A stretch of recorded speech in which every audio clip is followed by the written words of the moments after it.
Colorado Territory, 1879. Dark clouds hung over the small mining town of Silverdale like Judgment Day, turning midday into dusk as thunder rumbled across the valley. The rain came down in sheets, washing away the dust and grime that had accumulated on the weathered storefronts and boardwalks. Logan James pulled his hat lower against the downpour, his 25-year-old shoulders hunched against the cold that penetrated his denim jacket. Logan had long believed that a man couldn't survive the frontier with his heart intact. The West takes everything eventually. His father had told him before consumption claimed him 3 winters past. Those words had carved themselves into Logan's soul like initials on a cottonwood tree. Since burying his parents on that lonely hillside overlooking their failed homestead, he'd kept to himself, working cattle, breaking horses, and avoiding attachments.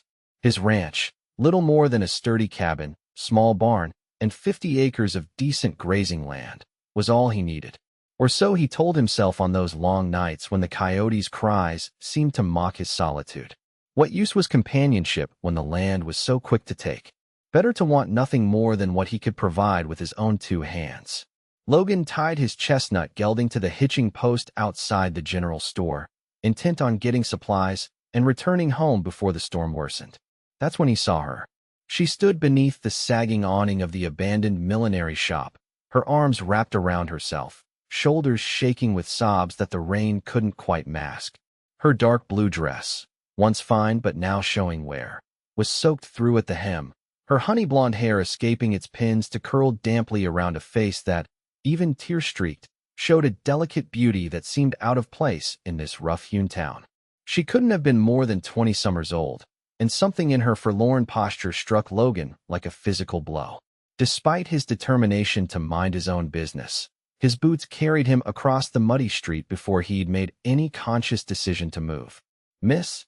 His voice came out rougher than intended. When she startled and looked up at him with eyes the color of a summer sky, something inside Logan shifted dangerously. "Are you hurt?" he asked, softening his tone. She shook her head, wiping hurriedly at her cheeks. "No, sir. I'm just—" Her voice broke, and fresh tears spilled down her face. Logan glanced up and down the deserted street. No one else was braving the downpour. "This ain't weather for standing about. Whatever's troubling you, it won't improve with pneumonia added to it." A flash of lightning illuminated her face, revealing a desperation that went beyond mere distress. "I have nowhere to go," she admitted, her voice barely audible above the rain. "The stagecoach left without me, and the hotel won't." She looked away, her cheeks coloring. "I cannot afford lodging." The words formed themselves before Logan could reconsider. "Come home with me tonight," he said, surprised at his own offer. "I have a cabin not far from town. It's not much, but it's dry, and you'll be safe there until the stage returns." Her eyes widened with alarm, and he hastily added, "You'd have the cabin to yourself. I can bunk in the barn." It was madness, inviting a stranger to his home when he'd spent years ensuring his isolation. Yet he couldn't leave her here, alone in the storm. After a moment's hesitation that stretched like rawhide in the sun, she nodded. "I'm Josephine Keller," she said. "Most call me Josie." "Logan James," he replied, removing his jacket despite her protests and draping it around her shoulders. "My horse is tied yonder. We'd best ride double. It's 3 miles to my place." As he helped her mount and climbed up behind her, Logan told himself this was nothing more than common decency. By morning, she'd be gone, and his life would continue unchanged. The warmth of her pressed against him meant nothing. The strange lightness in his chest was just relief at doing the Christian thing. It wasn't until they were halfway to his cabin, the rain soaking through his shirt and her hair brushing against his chin, that Logan realized he'd broken his first rule of survival: never bring trouble home. The trouble was, Josie Keller didn't feel like trouble. She felt like something he'd been missing without knowing it. Logan's cabin appeared through the rain like a mirage, sturdy logs chinked with mud and moss, a stone chimney, and a small covered porch. It wasn't until he helped Josie dismount that he noticed her trembling had worsened. "Let's get you inside," he said, leading the horse to the barn first. "I'll start a fire." Inside, the cabin was neat but sparse. A small table with 2 chairs, a cast-iron stove, shelves of provisions, and a narrow bed with a patchwork quilt in the corner. Logan busied himself with the fire, acutely aware of Josie standing uncertainly by the door, water pooling at her feet. "There's a dry shirt and trousers on that hook," he said, not looking at her. "They'll be too big, but they're clean. I'll tend to the horse while you change."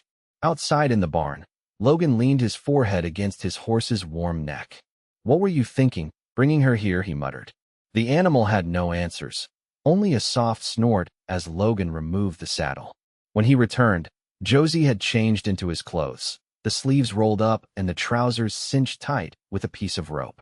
She'd hung her dress near the stove and was attempting to dry her hair with a cloth. The sight of her in his clothing, her feet bare and her face still bearing traces of tears, created a strange ache in Logan's chest. "Thank you," she said softly, "for your kindness." Logan nodded, uncomfortable with gratitude. "Are you hungry?" As he prepared a simple meal of beans, salt pork, and biscuits left from morning, Josie gradually told him her story. She'd come west to marry a man who'd made his fortune in silver, a man she'd never met but had corresponded with for a year. "When I arrived in Silverdale, I discovered he'd died 3 weeks ago," she said, her voice hollow. Rockslide at his mind. "The lawyer gave me enough for a stage ticket back east, but while I was deciding what to do, someone took my reticule with all my money." Logan studied her across the table. "You have family back east?" "No one who would welcome me back," she said, her gaze dropping to her plate. "My parents died of fever 2 years ago. The farm was sold to pay debts. I was staying with a cousin who made it clear I was a burden." "So you agreed to marry a stranger," Logan said, not as a judgment, but with a sudden understanding that resonated uncomfortably with his own circumstances. "I thought it would be a new beginning," Josie said, finally meeting his eyes. "Foolish, wasn't it, to believe I could find belonging so easily?" The cabin grew quiet except for the drumming of rain on the roof and the occasional crack of the fire. Logan recognized her pain because it mirrored his own, that sense of being unanchored in the world, of having no true place. "You should take the bed," he finally said, rising to collect their plates. "I'll sleep in the barn." "Mr. James, Logan," he corrected.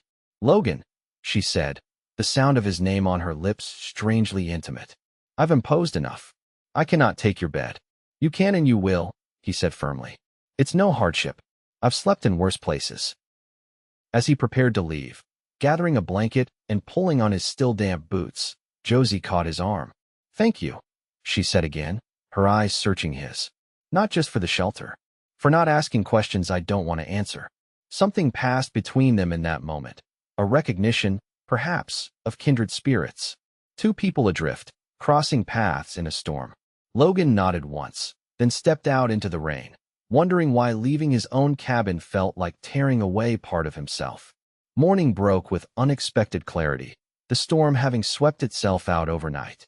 Logan, stiff from sleeping on hay bales, made his way to the cabin with trepidation. Part of him expected to find Josie gone, perhaps having taken what valuables he possessed. Instead, he found her at the stove, her hair neatly braided, the cabin tidier than he'd left it. "I hope you don't mind," she said, gesturing to the coffee boiling and the pan of cornmeal mush. "I thought I should earn my keep somehow." They ate breakfast in a silence that grew increasingly comfortable, broken only by the chirping of birds outside and the occasional comment about the weather. It wasn't until Logan mentioned riding into town that Josie's expression clouded. "The stage doesn't come through for another 3 days," she said quietly. "I've been thinking about what to do. Perhaps there's work in town, cleaning at the hotel or serving at the restaurant." Logan frowned. "Those aren't fitting places for a lady alone." "I'm hardly in a position to be particular," Josie replied, a flash of spirit in her eyes. "And I'm not afraid of hard work." "I don't doubt that," he said, surprising himself with a small smile. "But Silverdale can be rough on women without protection. The mines bring in all sorts." A thought occurred to him, one that contradicted every instinct for solitude he'd cultivated. "I could use help here," he said slowly. "Spring calving is coming, and I'm behind on mending fences and planting the kitchen garden. You could stay until you decide what's next, in exchange for room and board." The offer hung in the air between them, as unexpected to Logan as it clearly was to Josie. "Why would you do that?" she asked, her eyes narrowing slightly. "You don't know me. I know you didn't steal my pocket watch that was hanging right there," he said, nodding toward a nail by the door. Or the cash box under the floorboard that I'm guessing you noticed when you swept? Josie blushed. I wasn't snooping. The board creaks when you step on it. I'm not accusing you, Logan said. I'm saying you had opportunity and didn't take it. That tells me enough. The truth was more complicated. Something about Josie's presence had filled the cabin with a warmth that had nothing to do with the fire. The thought of returning to silence after she left him feeling hollow. I'll stay, she said finally, until I figure out something better. But I insist on working, not just keeping house. Logan nodded, suppressing an unexpected surge of relief. Fair enough. We'll start with the garden today. As they worked side by side in the soft spring soil, Logan found himself speaking more than he had in months. He told Josie about his parents, about how they'd come west with dreams of building something lasting, only to have the harsh realities of frontier life grind those dreams to dust. My pa always said the land would provide, Logan said, tamping soil around a tomato seedling. But all it provided in the end was graves. Josie looked up from the row of peas she was planting. Is that why you live alone? Because you believe trying to build something more just leads to loss? Her perception startled him. It's safer that way, he admitted. The West takes what it wants. Best not to give it anything to take. That sounds lonely, she said softly. Logan had no answer for that. He'd grown so accustomed to loneliness that he hardly recognized it anymore. Until now, when its absence in Josie's company made it suddenly conspicuous. What about you? He asked, changing the subject. What made you agree to marry a man you'd never met? Josie's hands stilled in the dirt. His letters, she said after a moment. He wrote about building a life out here. A home, children someday. He described the mountains and the sky like they were miracles. And I thought. She paused, blinking rapidly. I thought anyone who could see beauty in this harsh place must have a good heart. I'm sorry you never got to meet him, Logan said, meaning it. So am I, she replied, returning to her planting. But perhaps it's better this way. Maybe his letters painted a picture that reality couldn't have matched. As days stretched into a week, then two, Logan found himself inventing reasons for Josie to stay. The fence mending expanded to include reinforcing the barn. The calving season required extra hands to watch for troubled births. The garden needed daily tending. And through it all, Josie proved herself not just willing but capable. She learned to milk the 2 dairy cows, helped deliver a breech calf in the middle of the night, and could soon ride the gentle mare Logan had bought years ago for his mother but rarely used himself. Evenings found them sharing meals and conversation that grew increasingly easy. Logan discovered that Josie had a quick wit and a love of reading that matched his own neglected interest. They took turns reading aloud from the few books he owned, mostly practical guides to ranching and farming, but also a volume of Tennyson's poetry his mother had treasured. Do you ever regret it? Josie asked one evening as they sat on the porch watching the sunset paint the distant mountains gold and pink. Staying here after your parents died? Logan considered the question. No, he said finally. This land broke them, but it's mine now. Every fence post, every head of cattle, I built that. It may not be much, but it's mine. It's more than most have, Josie said, her gaze sweeping over the small but thriving homestead. You should be proud. Her words warmed him in a way that had become dangerously familiar. Logan had stopped sleeping in the barn after the 3rd night, making a pallet for himself by the fire instead. Each morning he woke to find Josie already up, moving quietly around the cabin in the pre-dawn light. Each night, he lay awake listening to her breathing from across the room, wondering what it would be like to close that distance. But he reminded himself that this arrangement was temporary. Josie would leave eventually, seeking the home and family she'd come west to find. And he would return to his solitary existence, perhaps more acutely aware of its emptiness, but safer for maintaining his isolation. The West had taught Logan one lesson above all others. Attachment was merely a prelude to loss. Better not to form attachments at all. The fragile piece Logan had been constructing shattered on a Tuesday morning in early May. He and Josie had ridden into town for supplies, her presence at his side no longer raising eyebrows among the townsfolk who had grown accustomed to seeing them together. As they loaded purchases into saddlebags outside the general store, a voice called out from across the street. Well, if it isn't little Josie Keller. The color drained from Josie's face as she turned toward the voice. A man Logan didn't recognize was approaching, tall, expensively dressed, with a smile that didn't reach his eyes. "Ethan," Josie whispered, her hand instinctively gripping Logan's arm. "Now, is that any way to greet an old friend?" The man, Ethan, stopped before them, his gaze sliding dismissively over Logan before returning to Josie. "I've been looking all over for you, darling. Your cousin was beside herself when you disappeared." "I didn't disappear," Josie said, her voice stronger than her pale face suggested. "I told Martha I was heading west to marry a man who conveniently died before you arrived," Ethan said, his tone making it clear he didn't believe the story. "What a stroke of misfortune. Almost as unfortunate as the circumstances of your parents' passing." Logan felt Josie tense beside him. "What are you doing here, Ethan?" she asked. "Why, I've come to take you home, of course." His smile widened. "Your cousin is prepared to welcome you back, provided you make the right choice this time." Logan had remained silent, assessing the situation, but now he stepped slightly forward. "Seems to me the lady's already made her choice." Ethan's gaze hardened as he took in Logan's worn clothing and weathered features. "And who might you be?" "Logan James," he answered evenly. "Miss Keller has been working at my ranch." "Working?" Ethan laughed, the sound sharp as broken glass. "Is that what they call it out here?" "Well, Josie has obligations back east that supersede whatever arrangement you two have." "I have no obligations to you," Josie said, her voice trembling slightly. Ethan leaned closer. "Don't you? Your father's debts didn't disappear with his death, Josephine. Someone had to settle them. Someone who expected to be repaid through marriage." The pieces fell into place with sickening clarity. This wasn't a concerned family friend. This was a creditor who viewed Josie as collateral. "Miss Keller isn't going anywhere she doesn't want to," Logan said, his hand moving instinctively toward the pistol at his hip. Ethan noticed the movement and stepped back, though his expression remained confident. "I see. Well, I'll be staying at the hotel for a few days. Perhaps when you've had time to consider your situation more carefully, Josephine, you'll make the sensible choice." His eyes flicked to Logan. "Your ranch hand here can't protect you from debts that have legal backing." With that, he tipped his hat and strolled toward the hotel, leaving Logan and Josie standing in stunned silence. "We should go," Josie finally said, her voice barely audible. They rode home in silence, the weight of unspoken questions hanging between them. It wasn't until they had stabled the horses and entered the cabin that Logan finally asked, "Who is he?" Josie sank into a chair, her shoulders slumped. "Ethan Prescott. He loaned my father money when the crops failed. When my parents died of fever, he came to collect. The farm wasn't worth enough to cover the debt. And he expected to marry you instead," Logan finished. Josie nodded, not meeting his eyes.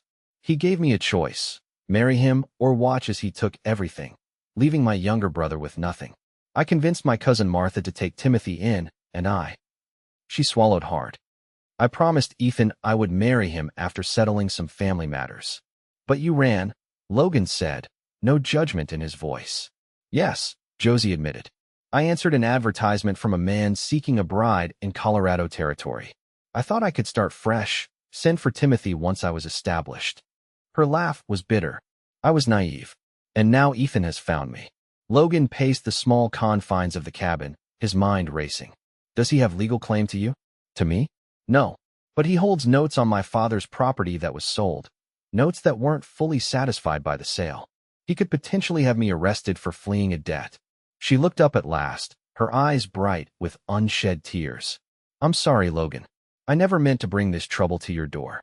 Logan stopped pacing and knelt before her, taking her hands in his. "Listen to me. You have nothing to apologize for. We'll figure this out." "How?" Josie asked, a tear finally escaping to trail down her cheek. "I have no money to pay him, and I won't marry him." "No," Logan agreed, surprising himself with the fierceness of his response. "You won't." That night, as Josie finally fell into exhausted sleep, Logan sat by the fire contemplating how quickly his carefully constructed isolation had crumbled. The thought of Josie leaving, being forced to leave, created a pain so acute it took his breath away. Somewhere in these weeks of shared work and quiet evenings, of laughter and small, accidental touches, Logan had come to need her presence like air. The realization terrified him. He'd been right all along. Attachment led to loss. But the knowledge came too late. The fortress he'd built around his heart had already been breached. In the morning, he would ride into town and confront this Ethan Prescott.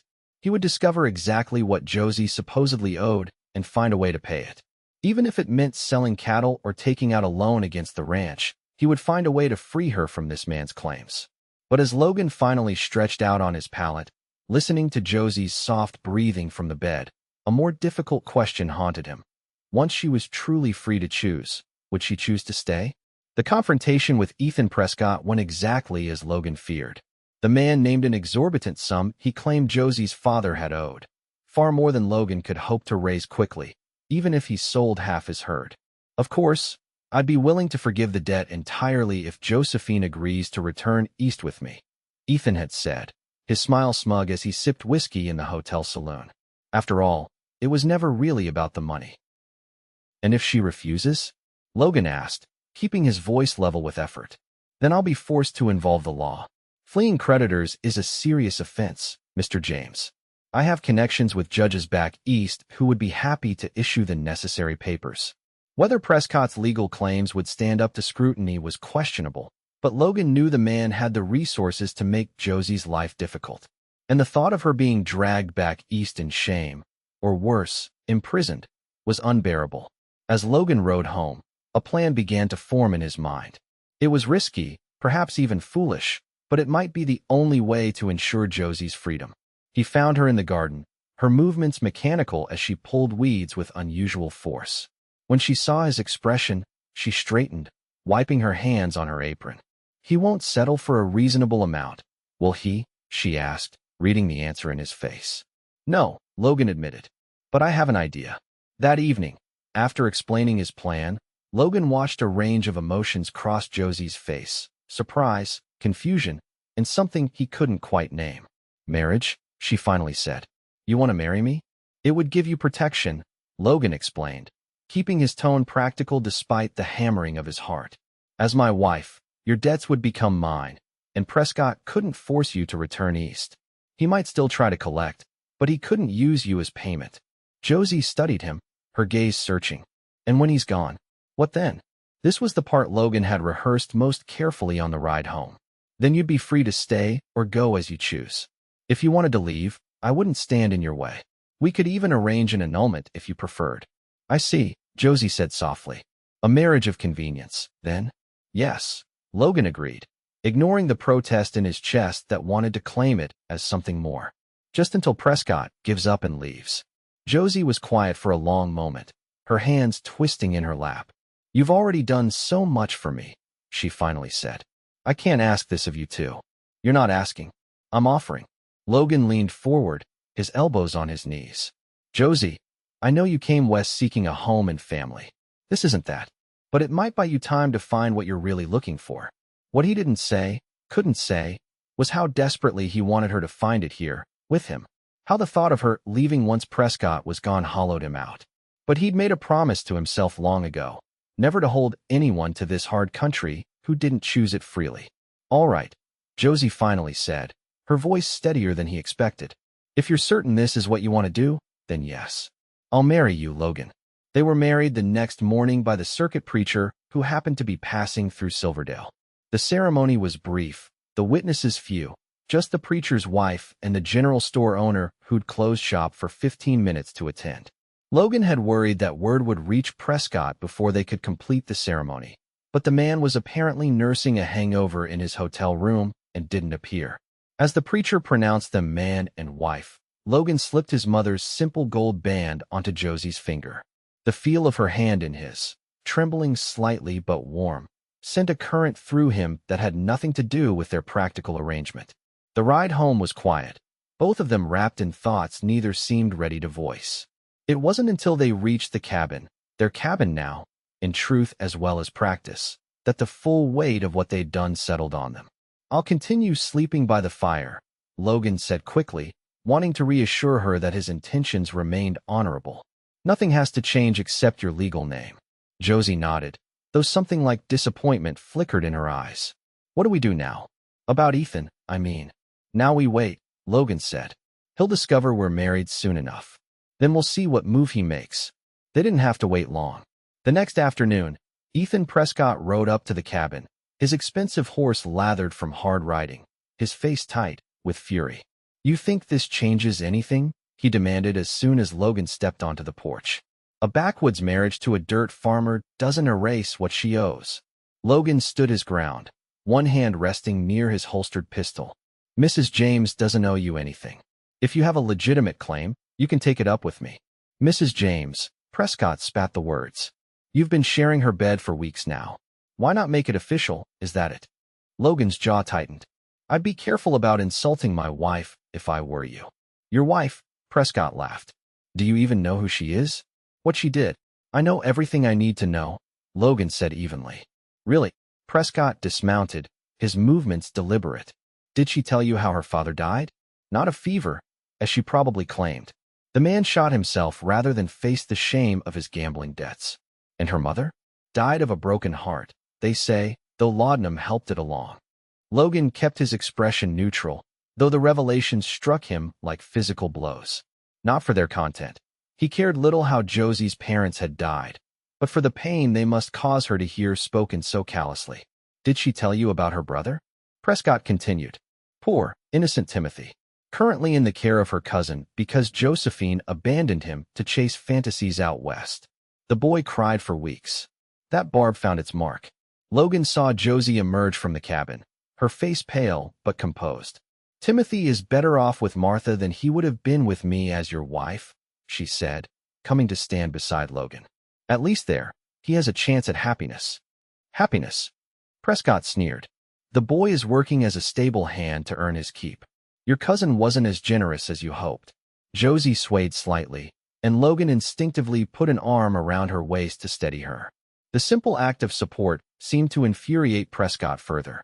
"You've made your choice, then," he said, his voice suddenly cold. "Fine. I'll be filing legal papers to recover what's owed. Enjoy your sham of a marriage while it lasts." As he mounted his horse, Prescott fixed Logan with a hard stare. "You should ask your bride about the fire at my hunting cabin. The one that nearly killed me in my sleep. Curious how it started right after I proposed marriage." With that parting shot, he rode away, leaving Logan and Josie standing in stunned silence. It wasn't until they were back inside, the door firmly closed against the fading sound of hoofbeats, that Logan finally spoke. "You don't have to tell me anything," he said quietly. "What happened back east is your business." Josie sat heavily at the table, her fingers tracing the grain of the wood. "You deserve the truth," she said. "All of it." And so she told him, about her father's gambling that had left them destitute, about his suicide that the local doctor had mercifully recorded as heart failure, about her mother's decline into laudanum addiction and eventual overdose, about Prescott's offer that was really a demand: marry him or watch as he destroyed what remained of her family's reputation and cast her 12-year-old brother into the streets. "And the fire?" Logan asked gently when she paused. "An accident," Josie said, meeting his eyes steadily. "I went there to tell him I needed more time before the wedding. He had been drinking. He became insistent. There was a struggle, and an oil lamp was knocked over." Her voice caught. "I ran. By the time help arrived, the cabin was engulfed, but Ethan had escaped through a window. He told everyone I had tried to kill him. And that's when you decided to leave." Josie nodded. "I knew no one would believe me over him. His family owns half the businesses in town.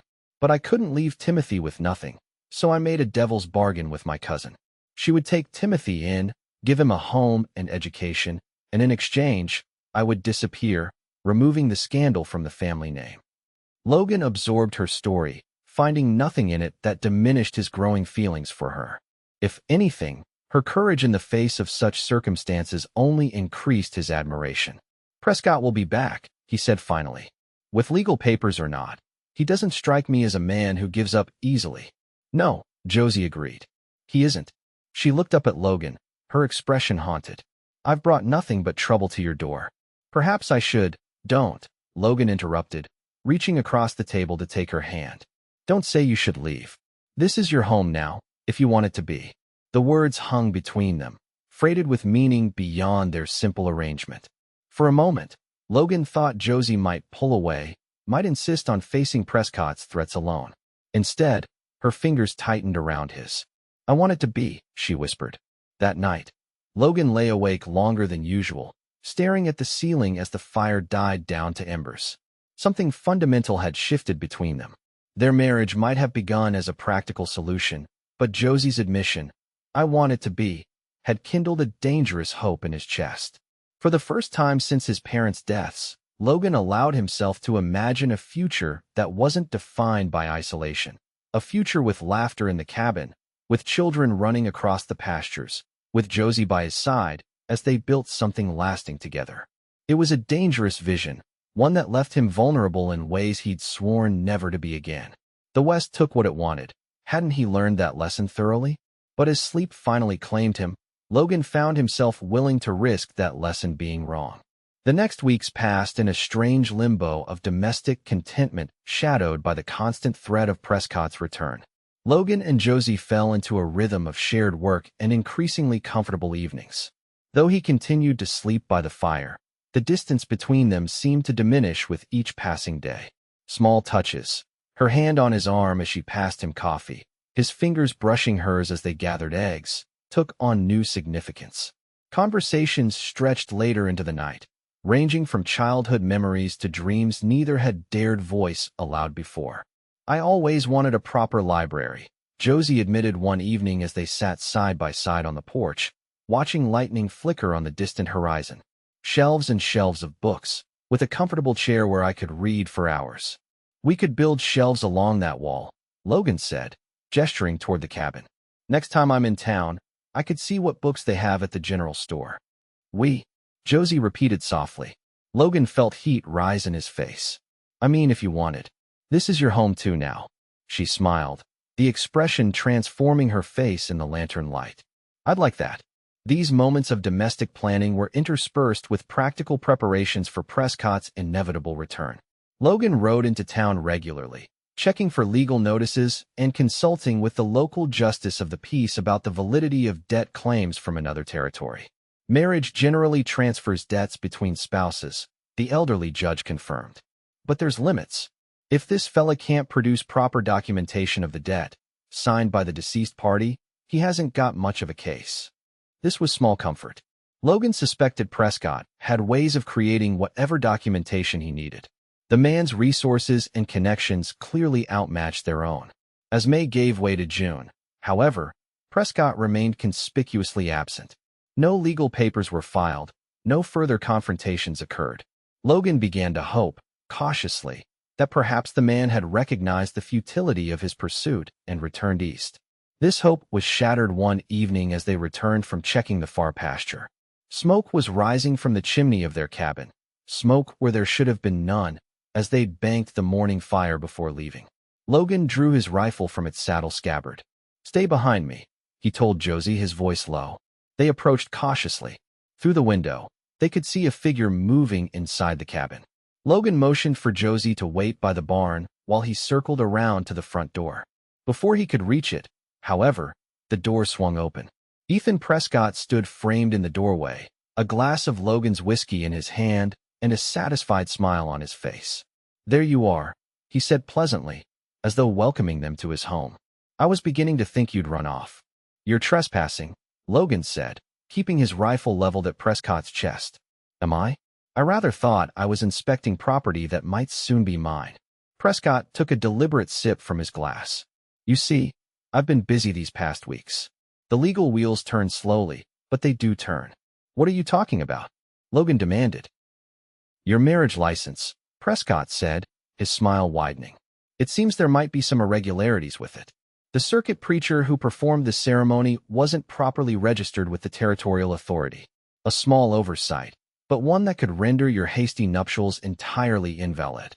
Logan felt a cold knot form in his stomach. He'd never considered that the marriage itself might be challenged. Furthermore, Prescott continued, "I've obtained statements from several upstanding citizens of Silverdale who are prepared to testify that they observed Miss Keller, for she is still Miss Keller, legally speaking, living in compromising circumstances with you prior to your supposed marriage." "That's a lie," Josie said, stepping forward despite Logan's warning gesture. "No one in town would say such things." "It's remarkable what people will say when properly motivated," Prescott replied. "Gold has a way of improving memories. And without a valid marriage, well, He spread his hands. Your reputation would be utterly ruined. No decent household would employ you. No respectable man would marry you. Your options would be limited. The threat was clear. Either Josie returned east with Prescott, or he would ensure she had no future anywhere. Get off my property, Logan said, his finger tightening on the rifle's trigger. Prescott's eyes flicked to the weapon, but his composure didn't waver. Shooting an unarmed man would be murder, Mr. James. I doubt even the frontier justice out here would look kindly on that. He set down his glass and straightened his jacket. I'll be in town 3 more days. After that, I'm returning east, with or without Josephine. But I do hope she makes the sensible choice. He walked past them, seemingly unconcerned by the rifle still trained on his back. Only when he reached his horse did he turn. Oh, and Josephine, I've been corresponding with your cousin. Young Timothy has been asking for you. Wouldn't it be a shame if he never saw his sister again? The mention of her brother was a calculated blow that found its mark. Logan felt Josie tremble beside him, though she remained silent as Prescott mounted and rode away. Inside the cabin, the evidence of Prescott's intrusion was everywhere. Drawers opened, papers shuffled through, personal items moved. The violation of their home added another layer of anger to Logan's already seething emotions. He was looking for something, Logan said, surveying the disorder. But what? Proof that our marriage is real, Josie said quietly. Or proof that it isn't. The implications hung heavy in the air between them. Their marriage, entered into as a legal protection, was now being challenged on legal grounds. And if it fell, Josie would be left vulnerable not just to Prescott's financial claims, but to the social ruin he threatened. Is it true? Josie finally asked. About the preacher not being properly registered? Logan ran a hand through his hair in frustration. I don't know. It's possible. The circuit preachers come through every few months. Some are officially recognized by the territory. Others are just men with Bibles trying to bring religion to remote areas. Then our marriage might not be legal at all, Josie said, sinking onto the edge of the bed. Everything we did might have been for nothing. Logan knelt before her, taking her hands in his. Listen to me. We'll ride into town tomorrow and find out. If there's any question about the license, we'll get married again, by the judge this time. Prescott can't stop that. But he can spread lies about us, Josie said, her voice tight with restrained emotion. He can make people believe that we were. I don't give a damn what people believe, Logan said fiercely. The only people who matter know the truth. Josie looked at him, really looked at him, as though seeing something new in his face. Why are you doing this, Logan? You could have sent me away weeks ago. You could have avoided all this trouble. The question pierced straight through Logan's careful defenses. Why was he doing this?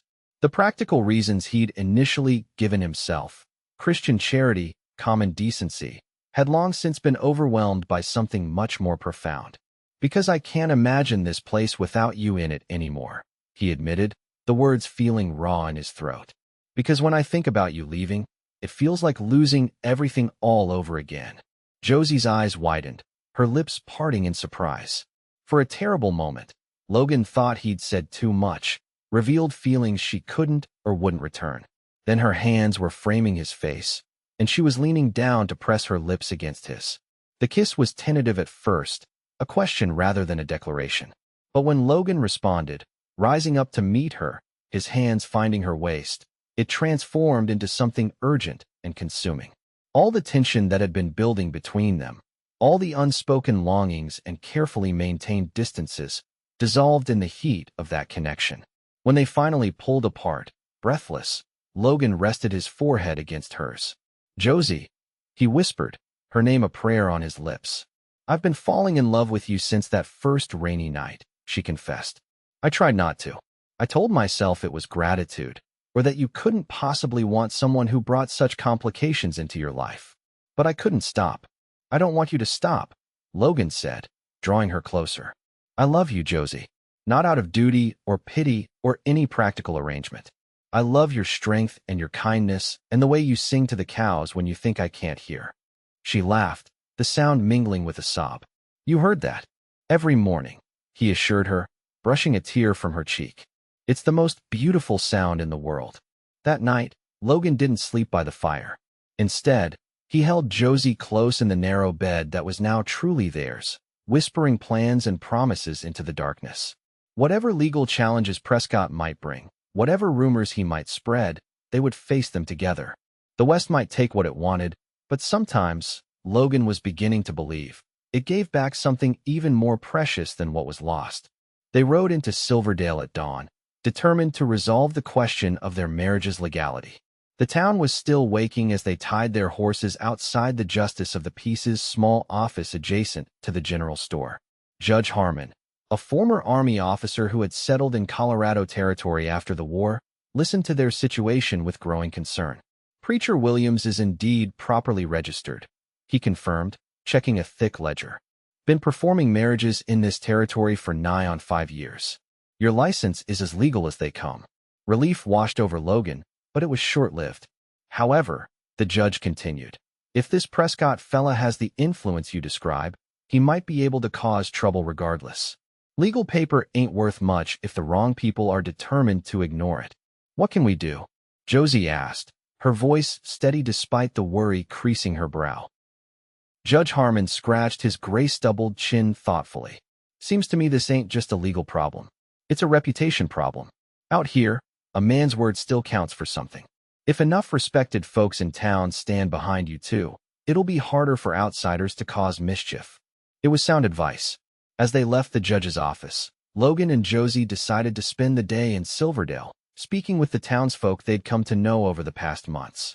The general store owner, Mrs. Patterson at the bakery, the blacksmith who'd shoed their horses, all were friendly acquaintances, if not quite friends. They split up to cover more ground, agreeing to meet for lunch at the small cafe on the main street.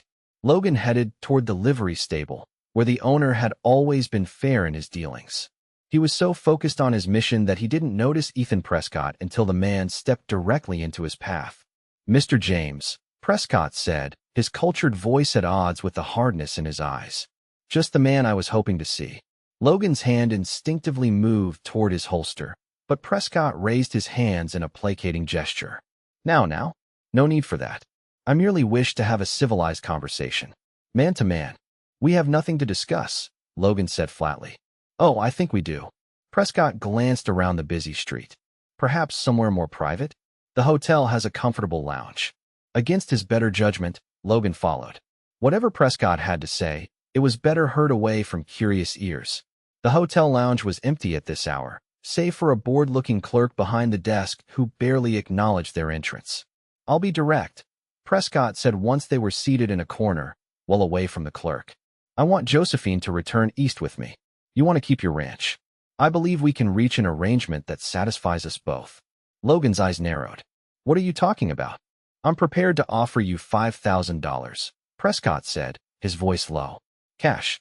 In exchange, you sign annulment papers stating the marriage was never consummated and relinquish any claim to Josephine. The amount was staggering, more than Logan could hope to earn in 5 years of hard ranching. It would allow him to expand his operation by better breeding stock, perhaps even hire help. You think I'd sell my wife? Logan asked, disgust evident in his tone. I think you'd sell a convenient fiction, Prescott countered smoothly. Let's be honest, James. You saw a pretty girl in trouble and played the gallant rescuer. But men like you don't end up with women like Josephine. Not permanently. She was raised in society, educated in the finest schools. He gestured dismissively. Frontier existence is a novelty to her now, but she'll tire of it. Of you. Logan felt the barbs sink deep, touching on insecurities he'd hardly acknowledged to himself. It was true that Josie had been raised with advantages he'd never known.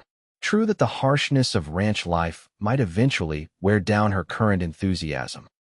$5,000 would transform your prospects, Prescott continued, pressing his advantage. You could build a real future here. And Josephine would return to the world she belongs in. The world where you control her, Logan said, finding his voice again. Where she has no choices.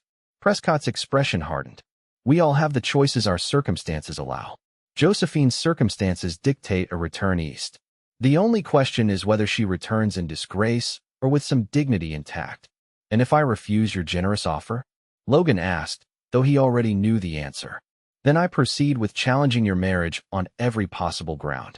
I file debt claims that will tie up any assets you might have for years.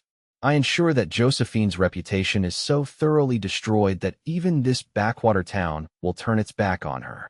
Prescott leaned forward. "And I make certain that young Timothy understands his sister chose a dirt farmer over her own flesh and blood." The threats were delivered with such casual cruelty that Logan had to restrain himself from physical response. Instead, he stood slowly, looking down at Prescott with cold contempt. "You've made one crucial mistake in your calculations," he said quietly. "Oh, and what might that be?" Prescott asked, seemingly amused. "You think this is still about legal papers and reputation? It's not." Logan's voice was steady, certain. "I love her, and she loves me. There isn't enough money in the world to change that." Before Prescott could respond, Logan turned and walked out, his heart pounding but his mind surprisingly clear. The man's offer had crystallized something important. This wasn't just about protecting Josie anymore. It was about fighting for the future they both wanted. As he stepped back into the sunlight, Logan saw Josie across the street, emerging from the milliner's shop. She was smiling, her face lifted toward the sun, and the sight of her hit him with the force of revelation. He would fight for her, for them, with everything he had. The confrontation with Prescott had one unexpected benefit. It galvanized the townsfolk of Silverdale in Logan and Josie's favor. Word spread quickly of the Eastern interloper trying to buy a man's wife, and frontier sensibilities were predictably offended. By evening, Logan and Josie found themselves surrounded by unexpected allies. Mrs. Patterson had organized an impromptu gathering at her bakery after hours, where a dozen of Silverdale's most respected citizens expressed their support. "My Henry married us 15 years ago," the baker said firmly, referring to her late husband who had been the town's first mayor. "And I know a real marriage when I see one. You two look at each other the way we used to." Her voice softened with memory. "That's not something any fancy lawyer can disprove." The blacksmith, a mountain of a man named Foster, was more direct. "You tell that Eastern dandy that if he tries anything against you or the missus, he'll have me to deal with. And I ain't never lost a fight." Even Sheriff Dalton, normally reticent about taking sides in what he considered personal matters, offered his assurance. "Marriage license issued in this territory is legal throughout the West. Anyone says different will find themselves explaining why to a territorial judge who doesn't take kindly to outsiders questioning his authority." The support was overwhelming, especially for Logan, who had kept mostly to himself since his parents' deaths.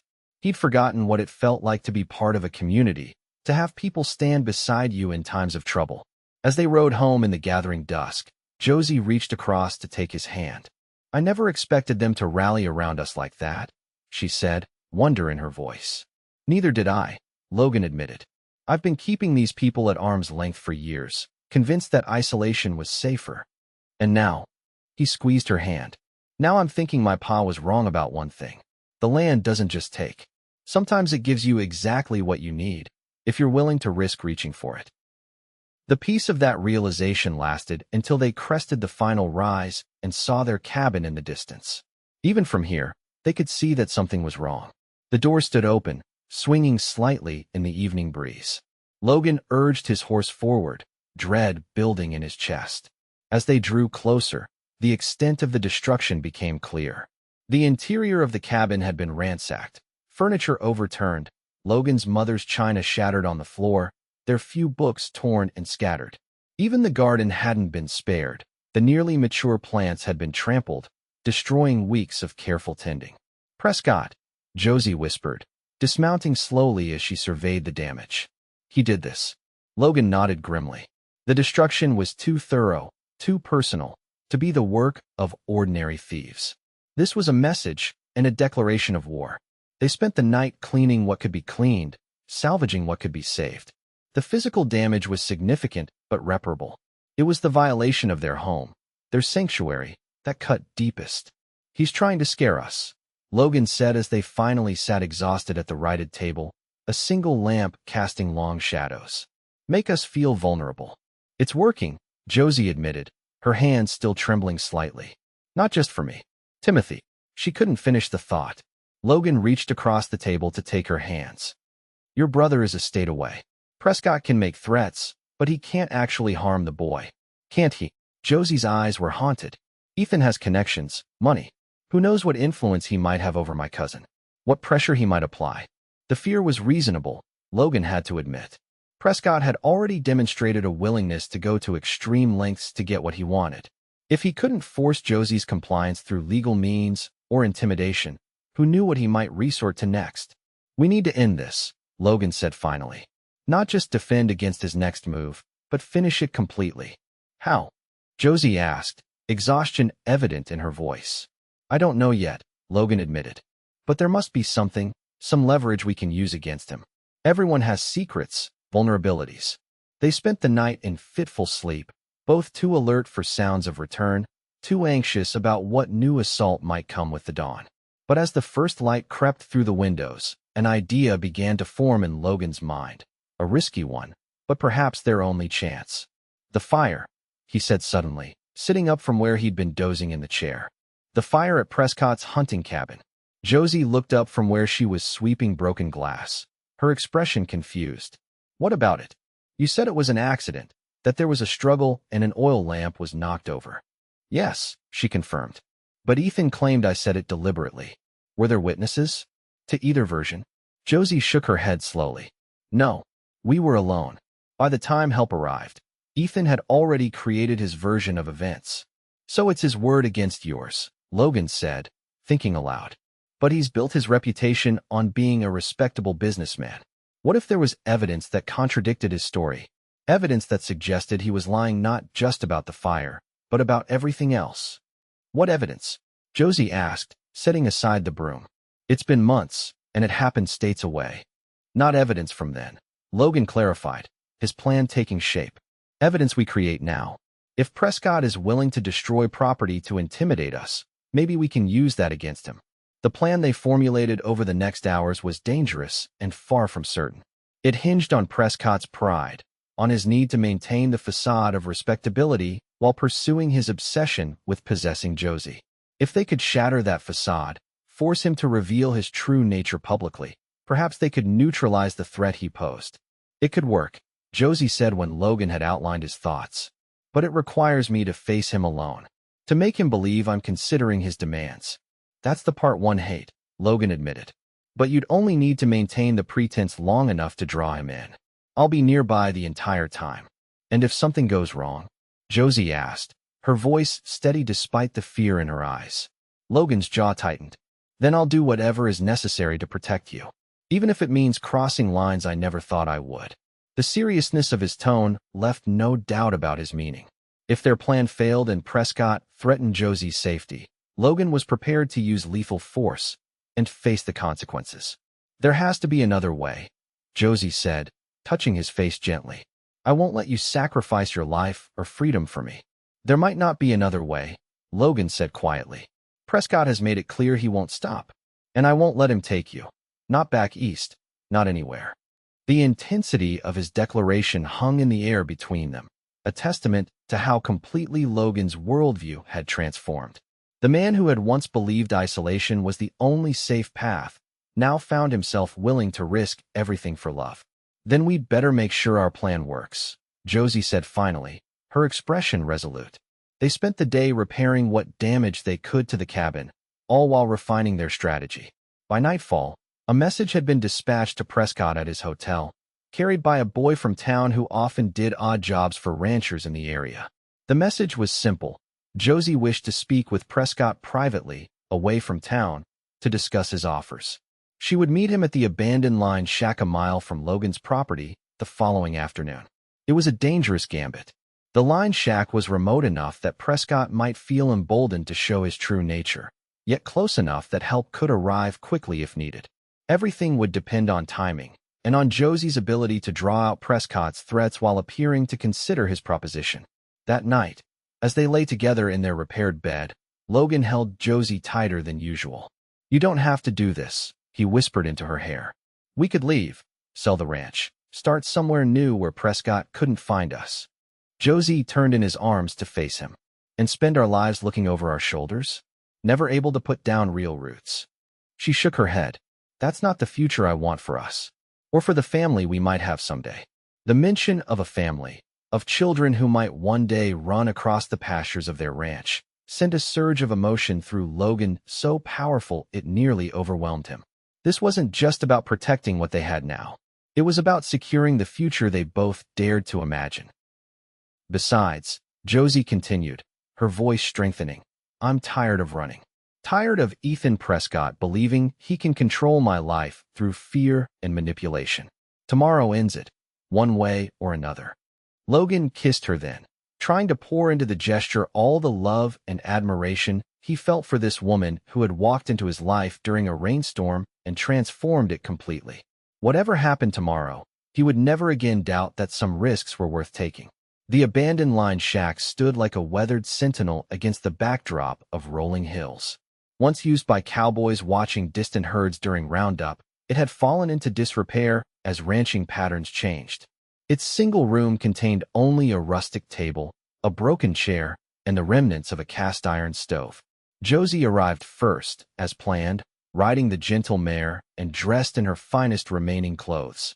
A blue dress she'd carefully mended after Prescott's destructive visit. Her hair was arranged in a style reminiscent of Eastern fashion, and she wore the locket containing a small portrait of her brother that she usually kept safely tucked away. The stage was set to suggest she was seriously considering Prescott's offer to return east. That concern for her brother might outweigh her feelings for Logan. Logan himself was positioned in a stand of cottonwoods 100 yards away, close enough to observe through his father's old spyglass, but hopefully far enough to remain undetected. The sheriff and Judge Harmon waited another quarter-mile distant, ready to respond to Logan's signal, but out of sight. Everything depended on Josie's ability to draw Prescott into revealing his true intentions, and on the witnesses hearing those revelations firsthand. Prescott arrived precisely at the appointed time, his expensive horse and Eastern attire looking incongruous against the rugged landscape. From his position, Logan could see the man's satisfied expression as he dismounted and approached the shack, where Josie waited on the sagging porch. Josephine, Prescott called, his voice carrying clearly in the still afternoon air. I was pleased to receive your message. I had begun to fear that backwoods farmer had poisoned you against civilization entirely. Josie's reply was too soft for Logan to hear, but he saw her gesture Prescott inside the shack. For a moment, panic flared in his chest at losing sight of them, but he reminded himself that Judge Harmon had positioned himself near the shack's one window earlier in the day. The older man would hear everything said inside. Long minutes passed. Logan maintained his vigil, fighting the urge to move closer. The plan required patience, allowing Prescott enough time to believe Josie was truly considering his offer, to let his guard down enough to speak openly. When Prescott and Josie finally emerged, Logan could see from their expressions that something had changed. Josie's face was pale, her posture rigid. Prescott's earlier satisfaction had been replaced by something darker, more predatory. Enough games, Josephine, he said, his voice now loud enough for Logan to hear clearly. I've made my offer. Either you return with me willingly, or I destroy everything you've built here. Your choice. And if I agree to return, Josie asked, her voice steady despite her evident distress. What assurances do I have about Timothy? About Logan? Prescott laughed, the sound sharp and unpleasant. Assurances? You're hardly in a position to demand terms. But very well, your brother will continue to receive care, provided you cooperate fully. And Logan, the debt claims you've threatened. Your husband will be left alone, Prescott said, the word dripping with contempt. Once the annulment is finalized and you're safely back east. Though I'm sure he'll find some frontier trollop to warm his bed quickly enough. Logan's hands tightened on the spyglass at the insult, but he forced himself to remain hidden. They needed more. Needed Prescott to fully incriminate himself. I need time to think, Josie said, turning as if to re-enter the shack. Prescott grabbed her arm, spinning her back to face him. There is no more time. I've indulged this frontier fantasy of yours long enough. You're coming with me now. Let go of me, Ethan, Josie said, her voice rising. You're hurting me. I've been exceedingly patient, Prescott hissed, his cultured veneer cracking. I've offered you every reasonable accommodation. But my patience has limits. Reasonable, Josie repeated, her own anger visibly rising. You've threatened me, destroyed our home, and now you're assaulting me. How is any of that reasonable? You belong to me, Prescott said, his voice dropping to a dangerous register. Your father ensured that when he borrowed money, he could never repay. I've simply been collecting what I'm owed. I am not property to be collected, Josie retorted, attempting to pull free of his grip. No. Prescott's free hand moved to her face, gripping her jaw painfully. Then perhaps you're a lesson that needs teaching. About consequences. About what happens to women who think they can escape their obligations. The threat was explicit now, his voice carrying clearly across the distance. Logan had heard enough. He raised his rifle and fired a single shot into the air, the signal for the sheriff and judge to approach. Prescott jerked at the sound, his hand dropping from Josie's face as he spun toward the source of the shot. In that moment of distraction, Josie wrenched herself free and ran toward the cottonwoods where Logan was already emerging, rifle still in hand. What is the meaning of this? Prescott demanded as Logan reached Josie and pulled her protectively behind him. This was to be a private meeting. Private meetings don't generally involve threats and assault, Logan replied coldly, keeping his rifle lowered but ready. The sound of approaching horses heralded the arrival of Sheriff Dalton and Judge Harmon. Prescott's face paled as he recognized the official nature of the witnesses. "This is a misunderstanding," he began, his composure rapidly returning. "Mrs. James and I were having a heated discussion, nothing more." "That ain't how it looked from where I was standing," Sheriff Dalton said, dismounting with a grunt. "Nor how it sounded from where the judge was listening." Judge Harmon nodded solemnly. "I heard quite enough to warrant charges, Mr. Prescott. Threatening bodily harm, attempting to coerce a married woman to leave her husband, admitting to property destruction. The territorial court takes a dim view of such behaviors." "This is absurd," Prescott sputtered, looking from face to face for any sign of sympathy and finding none. "You can't possibly think your frontier justice will stand against my connections." "One telegram to the governor. The governor is an old friend," Judge Harmon interrupted mildly. "Fought together in the war. I'd be happy to introduce you when he visits next month, though the accommodations in our jail are rather primitive." The threat of imprisonment seemed to finally penetrate Prescott's arrogance.